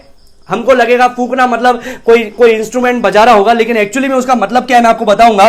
तोपेत इज अ इंटरेस्टिंग वर्ड। क्यों? Topheth is also refers to the valley of Ben Hinnom. ये बेन हिनोम की तराई है। ये जो तोपेत लिखा गया ना, ये तोपेत क्या है? एक्चुअली में ये तोपेत बेन हिनोम की तराई है। ये सिटी डंप है। ये वो जगह है जहां पर पूरा शहर अपना कचरे को फेंकती है। क्यों कचरे को फेंकती है? क्यों ये वो सिटी शहर का कचरा इस तराई के अंदर फेंका जा रहा है? क्योंकि पहले कई लोग अपने बच्चों को मोलेक नामक एक अन्य जाति के देवता के लिए जीवित जला देते थे। यहां पर जिंदा अपने बच्चों को ऑफर करते थे, सेक्रीफाइस करते थे, जलाते थे अपने बच्चों को। किसके लिए? मोलेक देवता के लिए। आप बोलेंगे कौन थे वे लोग जो अपने बच्चों को ऐसा जिंदा जलाते थे? इजराइल के लोग। उनमें से कई लोग जो कनान में मिल गए, कनान की चीजों को अपना लिया, कनानी रीति रिवाज को अपना लिया, वे लोग मोलेक देवता को खुश करने के लिए अपने बच्चे को जिंदा वहां पर जलाया करते थे, जो है तोपेत, या जिसको बोला गया है बेन हिन्नोम, या यीशु मसीह ने उसको बोला गेहना, मतलब नरक। How it connects. 33 के अंदर क्या लिखा है सुनिए। 33 में लिखा है, फिर वह राजा ही के लिए ठहराया गया है। राजा ही के लिए ठहराया गया है। फिर लिखा गया है आगे, वो लंबा चौड़ा और गहरा भी बनाया गया है। वो राजा ही के लिए ठहराया गया है। अब ये राजा कौन है? परमेश्वर। आगे क्या लिखा है सुनिए। वहां पर ऐसा लिखा है, यहोवा की सांस जलती हुई गंधक की धारा के समान उसको सुलगाएगी। So it has been prepared by God. परमेश्वर के द्वारा उसको तैयार किया गया है। And that's what the valley of Ben Hinnom is. Molech देवता के लिए अपने बच्चों को जिंदा जलाया करते थे उस जगह पर। और वहां पर जब इजराइल का छुटकारा हुआ तो इजराइल ने सोचा कि ये एक बहुत ही गंदा स्थान है, क्योंकि यहां पर हमारे पूर्वज ऐसा करते थे, तो आओ हम इसको वो स्थान बनाए जहां पर सारे शहर का कचरा ला करके फेंके, और वहां पर आग जलती रहती थी, लाशें पड़ी रहती थी, मैगट्स होते थे, कीड़े होते थे। और जब यीशु ने उस तराई की ओर देखा तो यीशु मसीह ने बोला, नरक इसी प्रकार से है। नरक इसी प्रकार से है। Now when you read the word of God, जब आप परमेश्वर के वचन को पढ़ेंगे, नए नियम को शुरुआत करेंगे, तो सबसे पहले जो प्रचारक को आप देखते हैं, यूहन्ना बपतिस्मा देने वाला, वो भी क्या बोलता है? वो नरक के बारे में सबसे पहले बताता है। मत्ती 3 का 12 पढ़िए। मत्ती 3 का 12। जो लोग बोलते हैं कि हम लोगों को सिर्फ प्रेम बांटना है, बाकी चीजों के बारे में नहीं बताना है, मत्ती 3 का 12 के अंदर यूहन्ना बपतिस्मा देने वाला बोलता है, उसका सूप उसके हाथ में है। किसके विषय में बोलता है? यीशु मसीह के बारे में। उसका सूप उसके हाथ में है, और वह अपना खलिहान अच्छी रीति से साफ करेगा, और अपने गेहूं को तो खत्तों में इकट्ठा करेगा, परंतु भूसी को उस आग में जलाएगा जो बुझने की नहीं है। जो बुझने की नहीं है। ये यूहन्ना बपतिस्मा देने वाला बोल रहा है। अब आप बोलेंगे ये तो यूहन्ना बपतिस्मा देने वाला था, यीशु का पहला था, बाद में तो ऐसा कभी भी नहीं हुआ। देखिए मत्ती 5 का 22 पढ़िए तो क्या लिखा है। मत्ती 5 का 22, परंतु मैं तुमसे यह कहता हूं कि जो कोई अपने भाई पर क्रोध करेगा वो कचहरी के दंड के योग्य होगा, और जो कोई अपने भाई को निकम्मा कहेगा वो महासभा के दंड के योग्य होगा, और जो कोई कहे अरे मूर्ख, वो नरक के आग के दंड के योग्य होगा। कौन कह रहा है? यीशु मसीह। मत्ती 13 याद है? अभी लास्ट संडे मैंने इसका प्रचार किया था हमारे चर्च में। मत्ती 13, जहां पर यीशु मसीह बताता है कि अंत के दिन में स्वर्गदूत आएंगे और वो क्या करेंगे, वो धर्मी को अधर्मी से अलग करेंगे, धर्मी को परमेश्वर के राज्य में और अधर्मी को जला देने के लिए। मत्ती 13 का 40 से 42 और मत्ती 13 का 50, मत्ती 13 का 40 से 42 और मत्ती 13 का 50, वहां पर भी यीशु मसीह बताता है वो स्वर्गदूत आएंगे और अभक्तिपूर्ण लोगों को, अविश्वासियों को जलने के लिए डाल देंगे। यीशु मसीह ने मत्ती 18 का 8 और 9 में बताया, he says the fire is eternal, उधर जो आग है वो हमेशा के लिए है। तो ना सिर्फ वहां पर अंधकार है, ना सिर्फ वहां पर कीड़े हैं, ना सिर्फ वहां पर आग है, लेकिन चौथी चीज हम लोग जो वचन से देखते हैं, दैट इज इटर्नल बेनिशमेंट। मैं आपको बताऊंगा उसका मतलब क्या है। इटर्नल बेनिशमेंट, बेनिश का मतलब होता है निकाला जाना या दूर किया जाना। इटर्नल का मतलब हमेशा के लिए, हमेशा के लिए उनको निकाला जाना। मत्ती 8 का 12 और मत्ती 22 का 13 लिख लीजिए। मत्ती 8 का 12 और मत्ती 22 का 13 में यीशु मसीह ने बताया ही कैस्ट आउट, उसने क्या किया, उसने उनको निकाल दिया like being banished from the city. एक शहर से जब शहर निकाला देते हैं या देश निकाला देते हैं, हटा दिया जाता है, अंधकार में फेंक दिया जाता है, वैसे ही बात किया जा रहा है उनको निकाला जाना। लूका 16 का 24 में लिखा हुआ है, दे विल बी टॉर्मेंटेड, वो हमेशा पीड़ा वहां पर उठाते जाएंगे। Fifth thing that we see the word of God talks about hell, पांचवी चीज जो नरक में होने वाली है वो है weeping, wailing and gnashing of teeth. Weeping, रोना, वेलिंग, छाती पीटना एंड gnashing ऑफ टीथ, दांत पीसना। gnashing टीथ, शॉर्ट फॉर्म लिख रहा हूं। रोना, आंसू बहाना, छाती पीटना, दांत पीसना, इस प्रकार का काम उस नरक में होगा, यही प्रभु हमको बताता है। लूका 13 का 27 और 28 में यीशु मसीह बताता है, यीशु मसीह बोलेगा उनसे, I do not know you where you are from, मैं तुम्हें नहीं जानता हूं कि तुम कहां से। मैं पढ़ूंगा उस पद को, लूका 13 उसका 27 और 28। सुनिए परमेश्वर का वचन क्या कहता है। लूका 13 उसका 27 और 28, वहां पर लिखा है, परंतु वो कहेगा, मैं तुमसे कहता हूं कि मैं नहीं जानता तुम कहां से हो, हे कुकर्म करने वालों, तुम सब मुझसे दूर हो। वहां रोना और दांत पीसना होगा जब तुम अब्राहम और इसहाक और याकूब और सब भविष्यवक्ताओं को परमेश्वर के राज्य में बैठे और अपने आप को बाहर निकाले हुए देखोगे। Now what does this verse talks about? ये पद क्या हमको बताता है? ये पद बताता है ना, उधर रोना, छाती पीटना, दांत पीसना क्यों होगा? क्योंकि उनको वहां पर जाने से पहले पीड़ा उठा रहे हैं इसलिए तो नोएंगे, लेकिन दांत क्यों पीस रहे हैं, इतना गुस्सा क्यों? क्योंकि वहां पर जाने से पहले परमेश्वर उन्हें एक झलक दिखाएगा कि किन चीजों को तुमने तिरस्कार किया है, किस स्थान को तुमने तिरस्कार किया है, किस परमेश्वर का तुमने तिरस्कार किया है। परमेश्वर उसकी एक झलक उनको दिखाएगा। अब्राहम, इसहाक, याकूब का वो स्थान परमेश्वर उन्हें दिखाएगा और फिर वो उस जगह पर डाले जाएंगे। मत्ती 8, मत्ती 22, मत्ती 13, मत्ती 25, मत्ती 24 लिख दीजिए। मत्ती 8, मत्ती 22, मत्ती 13, मत्ती 25, मत्ती 24, वहां पर इस बात के बारे में लिखा है ना। What about gnashing of teeth, दांत पीसने का मतलब क्या है? gnashing ऑफ टीथ, दांत पीसने को जब आप पवित्र शास्त्र में अध्ययन करते हैं दांत पीसने का, तो वह हमेशा संबंधित है क्रोध से। दांत पीसना, क्रोध। अय्यूब 16 का 9 लिखिए, एक अच्छा पद है अय्यूब 16 का 9, वहां पर लिखा है, his anger has torn me and hunted me down, उसके क्रोध ने मुझे फाड़ दिया है और मुझे घात किया है। He has gnashed at me with his teeth, उसने दांत पीस करके मुझ पर क्रोध किया है। इट इज अनकंट्रोलेबल एंगर, ये एक ऐसा क्रोध है जिसको कंट्रोल नहीं किया जा सकता है। तो क्या कर रहे हैं, दांत पीस रहे हैं। आपने देखा होगा ना, जब टीवी पे कभी देखा होगा, और जब स्त्री प्रसव पीड़ा से जूझती है, उसका दांत वो पीसती है। आपने देखा होगा वो कि वो उसको एक्चुअली गुस्सा नहीं आ रहा है, वो पीड़ा है, पीड़ा।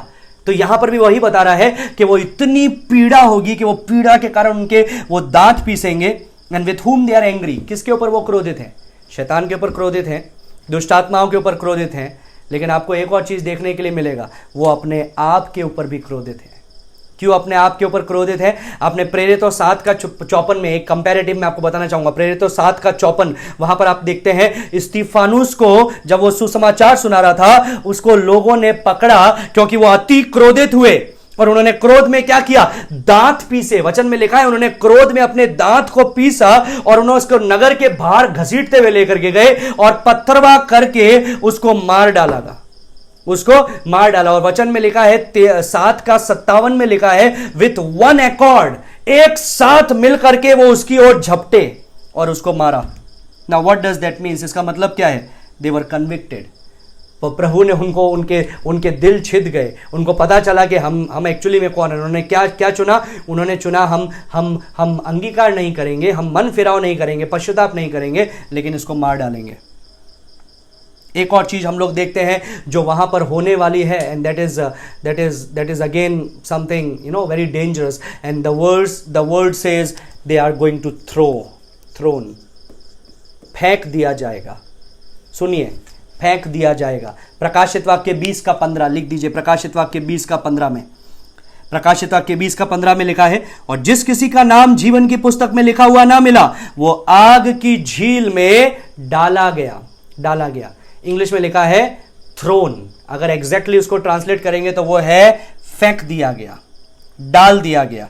प्रकाशित वाक्य 19 का 20 में भी यही शब्द लिखा है कि वो पशु और झूठा भविष्यवक्ता वो आग की झील में फेंक दिए गए। Now the term is very precise. ये बहुत ही विशेष एक शब्द है, क्योंकि जो हेल जिसको यीशु मसीह गेहना के द्वारा बताया वो एक डंपिंग ग्राउंड था। वहां पर लोग क्या करते थे? लोग आते थे, दूर से कचरा फेंकते थे, उसके पास भी नहीं जाते थे, क्योंकि वो इतना बदबूदार और इतना सड़ा हुआ है, इतना डिस्गस्टिंग है। इंग्लिश में अच्छा शब्द है डिस्गस्टिंग है, कि वहां पर जाना लोग पसंद नहीं करते हैं, दूर से वो फेंक देते हैं। इवन हम लोग भी जब कचरा फेंकने की बात करते हैं तो हम लोग क्या ये बोलते हैं? कचरे को रखाओ, ऐसे बोलते हैं कि कभी कचरे को वहां पर रख करके आ जाओ, just go and place the garbage over there. We don't say like that. हम लोग क्या बोलते हैं? कचरे को फेंक के आ जाओ, कचरे को डाल दो, है ना, फेंक दो। और राजस्थान के अंदर तो इवन जब हम लोग बोलते हैं किसी को आपको और रोटी डाल दूं तो लोग गुस्सा हो जाते हैं। लोग बोलते हैं कि ये क्या कोई कचरा है क्या जो डाल दूं बोल रहे हैं? ऐसे बोलो, परोस दूं क्या या रख दूं क्या, डाल दूं मत बोलो। ये जो डालना, ये जो शब्द है फेंकना, डालना, ये एक्चुअली कचरे के लिए इस्तेमाल में लिया जाता है। और यहां पर भी जो नरक है, it's like a dumping ground. वो एक डंपिंग ग्राउंड है जहां पर ये लोग डाल दिए गए, फेंक दिए गए। आमोस 4 का 12 में इस प्रकार से लिखा हुआ है, prepare to meet your God. Amos 4 का 12 में लिखा है, अपने यहोवा को या परमेश्वर से भेंट करने के लिए तैयार हो जाओ। परमेश्वर से भेंट करने के लिए तैयार हो जाओ। इब्रानी में मैं आपको लेकर के जाना चाहूंगा, मैं जल्दी अंत कर रहा हूं। इब्रानी मैं पढ़ करके अंत करना चाहूंगा। इब्रानी 10वां अध्याय निकालिए, उसका 26वां पद निकालिए। 10 का 26, इट इज सो वंडरफुल। 10 का 26 में लिखा है, क्योंकि सच्चाई की पहचान प्राप्त करने के बाद यदि हम जानबूझकर पाप करते रहें तो पापों के लिए फिर कोई बलिदान बाकी नहीं है। मतलब हमको सच्चाई प्रभु ने बताया है, हमारे मन में वो चेतना डाली गई है। सबोपदेशक 3 का 19 में लिखा है, मनुष्य के अंदर अनंत जीवन की बात डाली गई है, लेकिन अपने पाप के कारण वो उन बातों को नहीं पहचानता है। रोमियो 1 अध्याय में लिखा है, परमेश्वर ने सृष्टि के उत्पत्ति से मनुष्य की चेतना के द्वारा हर एक चीज को बता दिया है, साबित कर दिया है, जो चीज परमेश्वर से संबंधित है, लेकिन लोगों ने अपने पापों के कारण उसको छुपा दिया। क्या आपने सुना? यहां पर क्या लिखा है? यहां पर लिखा है, यदि तुमको सच्चाई के बारे में पहचान प्राप्त है, लेकिन तुमने जानबूझकर तुम पाप करते रहे, मतलब उसको तुम ढांकते रहे अपने पाप से, तो और कोई बलिदान बाकी नहीं है। लेकिन listen to what it says. 27 में लिखा है, हां दंड का एक भयानक बाट जोना और आग का ज्वलन बाकी है जो विरोधियों को भस्म करेगा। लोग बोलते हैं नरक अनंत काल के लिए नहीं है, ये एक परमेश्वर के वचन के अनुसार सही शिक्षा नहीं है। मुझे नहीं पता है ये सारी वर्सेस को क्या उन्होंने काट करके फेंक दिया है बाइबल से, या यूहन्ना 3 का 16 में जहां लिखा है उनका नाश ना हो, क्या उन्होंने काट करके फेंक दिया है? नहीं, इट्स ट्रू। यहां पर लिखा है उनके लिए और कुछ बाकी नहीं है। क्या बाकी है? एक भयानक बाट जोना। किसका भयानक बाट जोना क्यों लिखा है? क्योंकि वो एक भयानक स्थान पे ऑलरेडी है, वो उस अधोलोक में ऑलरेडी है, पीड़ा को सहन कर रहे हैं, वो भयानक बाट जो रहे हैं, आग का ज्वलन बाकी है, वो आग की झील में जो डाल दिए जाएंगे वो बाकी है, जो विरोधियों को भस्म करेगा। Now the next verse it says, जब मूसा की व्यवस्था का न मानने वाला 2 या 3 जनों की गवाही पर बिना दया के मार डाला जाता है।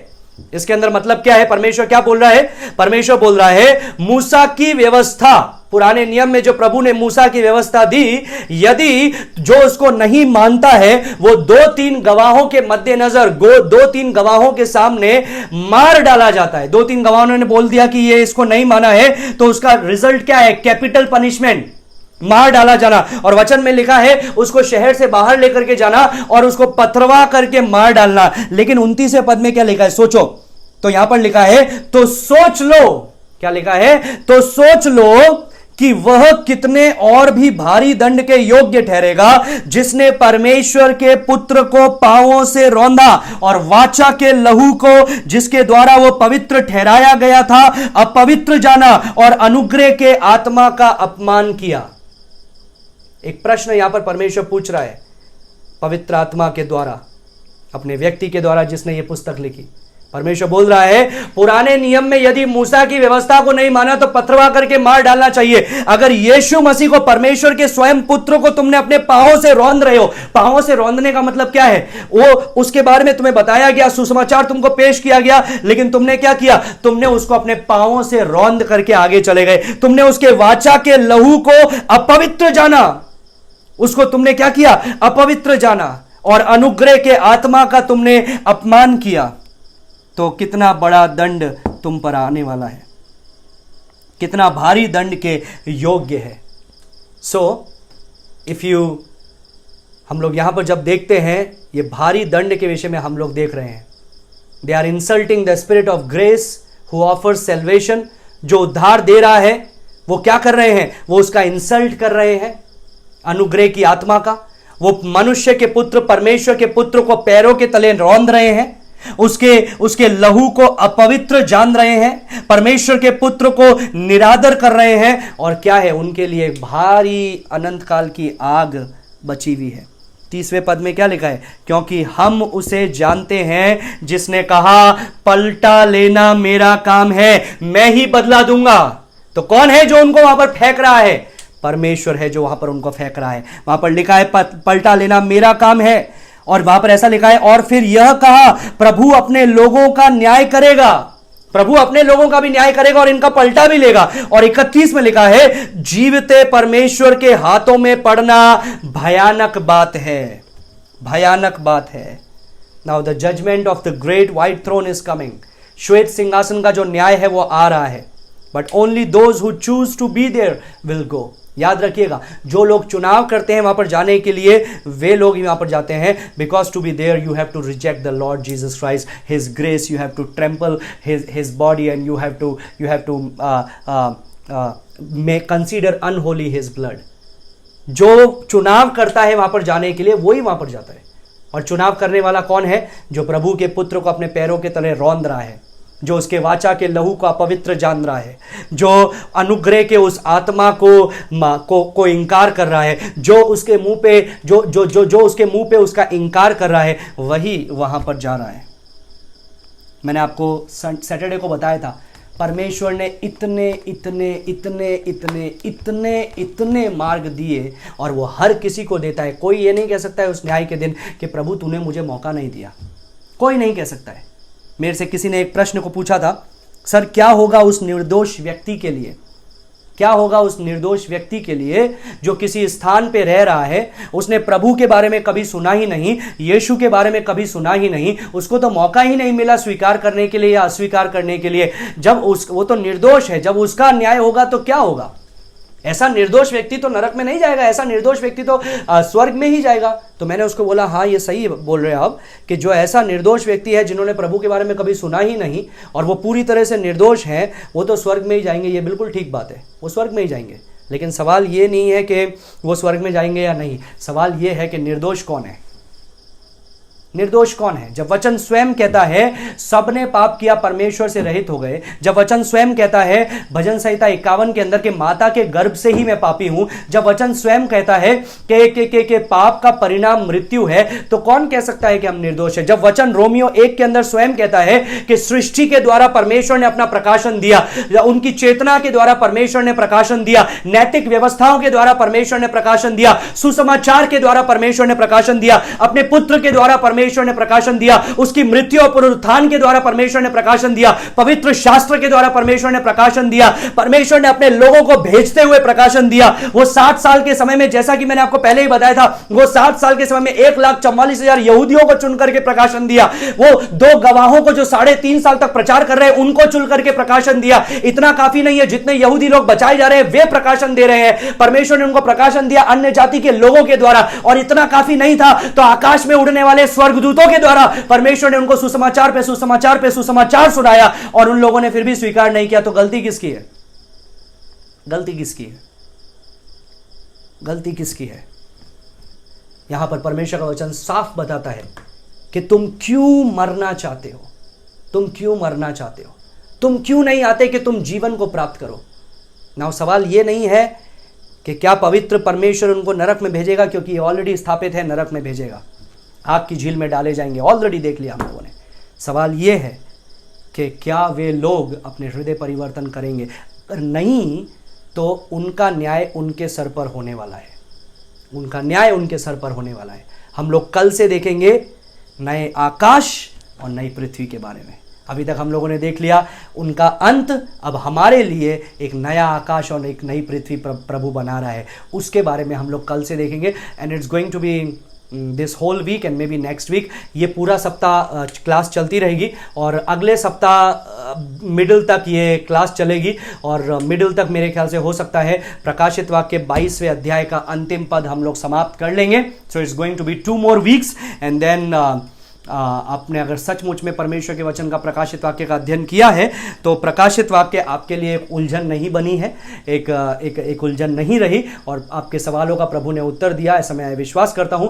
यदि कोई सवाल है तो आप उसको पूछ सकते हैं कमेंट सेशन में, आप मैसेज भेज करके आप मुझे डीएम कर सकते हैं, डायरेक्ट मैसेज भेज सकते हैं और मैं आपको उसका उत्तर दूंगा। प्रभु आपको आशीष दे। आइए हम प्रार्थना करें। धन्यवाद देते हैं प्रभु इस समय के लिए जो तूने हमें दिया। धन्यवाद देते हैं प्रभु उस सारी आशीषों के लिए जो तू हमें देता आया है प्रभु। धन्यवाद देते हैं प्रभु कि तूने हमारा नाम या हमारे जो विवरण, वो जो उसमें लिखे गए थे विधियों की पुस्तक में, उसको तूने वहां से हटा दिया, मिटा दिया, क्रूस पर कीलों के द्वारा उसको ठोक दिया, और तूने हमको यीशु की मृत्यु में सहभागी किया और यीशु के पुनरुत्थान में तूने हमको सहभागी किया। सारी बातों में तेरे नाम को महिमा देते हैं। धन्यवाद देते हैं हमको चुनाव करने के लिए परमेश्वर। जबकि हम कल फिर से मिलेंगे, हमारे संग तू बने रहे। यीशु के नाम से मांगते हैं, सुनो ग्रहण का पिता। आमीन आमीन आमीन। प्रभु आपको सभी को आशीष दे। Thank you very much. God bless you.